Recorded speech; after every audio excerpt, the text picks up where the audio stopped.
France Info. 6h-9h, Fabienne Synthèse. Merci d'être avec nous sur France Info. La suite, c'est Gilbert Chevalier qui profite de l'hiver pour se demander ce qui se passe avec ces bracelets, ces petits élastiques, vous savez, qui ont égayé votre poignet cet été. Si vous avez des enfants, vous savez de quoi on parle. C'est à 6h53, ils ont fait l'actu. Et puis le burn-out au travail, ça se mesure, figurez-vous. Vous verrez comment, et c'est juste après les titres. Tous les jours, toute l'info sportive, c'est sur France Info. C'est fait. Deuxième but de l'équipe de France. Pour vivre en direct tous les matchs. Il s'échappe, l'Écossais, il est pris à 5 mètres de la ligne, il va les marquer. Il marque le 4e essai. Toutes les compétitions. Et c'est arrêté. Finalement, non, c'est repris. 11 minutes de jeu en première période ici à la F Carrefour.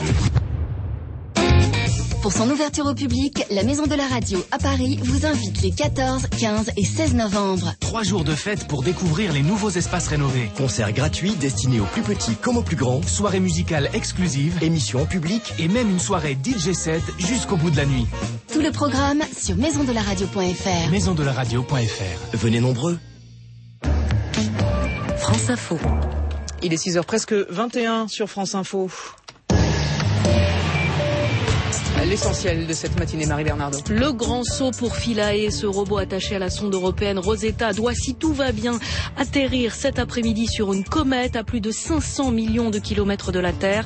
Une première dans l'histoire de la conquête spatiale. À bord de ce robot, des instruments de mesure pour comprendre les origines du système solaire, voire les origines de la vie sur Terre.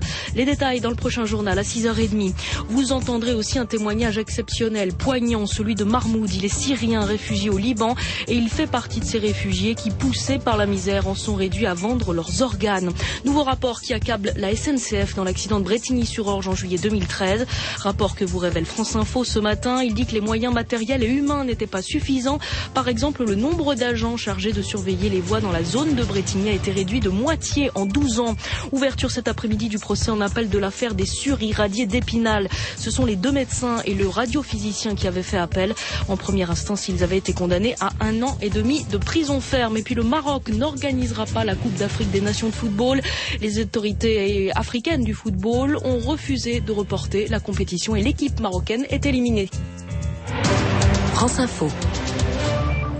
Ils ont fait l'actu, il y a de la vie. Après les unes avec Gilbert Chevalier.